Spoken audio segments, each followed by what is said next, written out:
உலக தமிழ் நெஞ்சங்கள் அனைவருக்கும் வணக்கம். இன்னைக்கான இந்த வீடியோவில் வரக்கூடிய ஆனி பௌர்ணமி அன்று இந்த ஒரு பொருளை மட்டும் நீங்கள் எப்படியாவது தானமாக கொடுத்து விடுங்கள். உங்கள் வாழ்க்கையில் சகல ஐஸ்வர்யங்களும் நிறைந்திருக்கும்.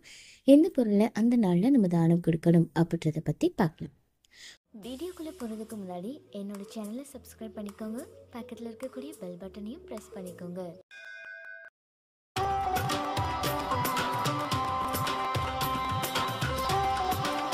ஒவ்வொரு மாதத்தில் வரக்கூடிய பௌர்ணமியுமே ஒரு குறிப்பிட்ட நட்சத்திரத்தில் தான் வரும். அதில் மாதிரி இந்த ஆனி மாதத்தில் வரக்கூடிய பௌர்ணமி அப்படின்றது ஆனி மாதத்தில் வரக்கூடிய மூல நட்சத்திரத்தில் வரும். ஸோ அதனால் இந்த பௌர்ணமி அன்னைக்கு நீங்கள் சிவ வழிபாடு, ஹனுமன் வழிபாடு இதெல்லாமே செய்கிறது அப்படின்றது ரொம்ப ரொம்ப நல்லது. அதே மாதிரி ஒவ்வொரு பௌர்ணமிக்கும் ஒவ்வொரு சிறப்புகள் இருக்கும். இப்போ வைகாசி பௌர்ணமி அப்படின்னா முருகப்பெருமான அவதரித்த வைகாசி விசாகம் கொண்டாடுவோம். ஆனி பௌர்ணமி அன்னைக்கு பார்த்தீங்கன்னா புனிதமான நதிகளில் நீராடி விரதமிருந்து வழிபாடு செய்கிறது அப்படின்றது ஒரு பழக்கம். இப்போ இந்த 2024 வருடம் நமக்கு எப்போ இந்த பௌர்ணமி அப்படின்றது இருக்கு அப்படின்றத பார்க்கலாம்.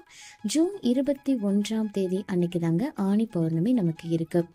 வெள்ளிக்கிழமையில காலையில 7:16 மணிலிருந்து ஜூன் மாதம் அதாவது 22 சனிக்கிழமை காலை 7:29 மணி வரைக்குமே நமக்கு பௌர்ணமி திதி அப்படின்றது இருக்கு.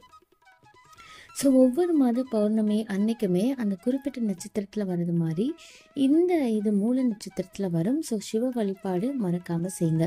வெள்ளிக்கிழமையில் நமக்கு வர்றதுனால மகாலட்சுமி வழிபாடு செய்கிறது, பௌர்ணமி பூஜைகள் செய்கிறது இதெல்லாமே நமக்கு ரொம்ப நல்லது. வெள்ளிக்கிழமை பார்த்திங்கன்னா சிவன் கோவிலுக்கு போய் அபிஷேகம் இல்லை பூக்களால் நீங்கள் அர்ச்சனை பண்ணுறது அப்படின்றது ரொம்ப நல்லது. அதே மாதிரி துர்க்கை அம்மன், அம்பல் இவங்களுடைய வழிபாடு செய்யலாம், அன்னதானம் செய்யலாம்.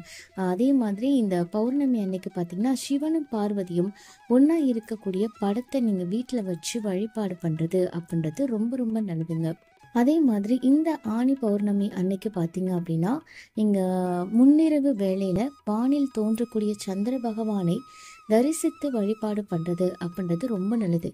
இப்போ இந்த மலை சார்ந்த கோவில்கள்லாம் இருக்கும் பார்த்தீங்கன்னா பழனி, திருவண்ணாமலை, திருப்பரங்குன்றம் இங்கே இருக்கக்கூடிய தெய்வங்களுக்கு கிரிவலம் போனீங்க அப்படின்னா அதுவுமே ரொம்ப ரொம்ப நல்லது.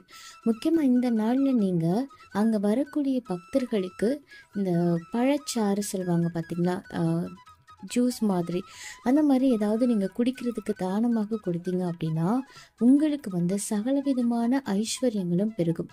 அதே மாதிரி இந்த நாளில் விரதம் இருந்து பெண்கள் வழிபாடு செய்யும் போது கணவருடைய ஆயுள் பலம் கூடும். அதுவே பெண்கள் திருமணம் ஆகாத பெண்களாக இருந்தாங்க அப்படின்னா நல்ல திருமண வாழ்க்கை அப்படின்றது நிச்சயமாக அமையும். குழந்தை இல்லாதவங்களுக்கு குழந்தை பாக்கியம் கிடைக்கும். படிக்கக்கூடிய குழந்தைகளுக்கு நல்ல ஒரு உயர்கல்வி அப்படின்றது கிடைக்கும். நோய் நொடிகளால் பாதிக்கப்பட்டவங்க அதிலிருந்து மீள்வாங்க. ஸோ இந்த மாதிரியாக நிறைய நல்ல விஷயங்கள் நமக்கு நிச்சயமாக கிடைக்கும் இந்த நாளில் விரதம் இருந்து வழிபாடு செய்கிறதன் மூலமாக. இந்த தகவல் உங்களுக்கு பயனுள்ளதாக இருக்குது அப்படின்னா மறக்காம உங்கள் நண்பர்கள் கூட பகிர்ந்துக்கோங்க. மேலும் இது போன்ற ஆன்மீக தகவல்களுக்கு என்னோட சேனலை நீங்கள் சப்ஸ்கிரைப் பண்ணிவிட்டு பக்கத்தில் இருக்கக்கூடிய பெல் ஐக்கானையும் ப்ரெஸ் பண்ணிக்கோங்க. நன்றி.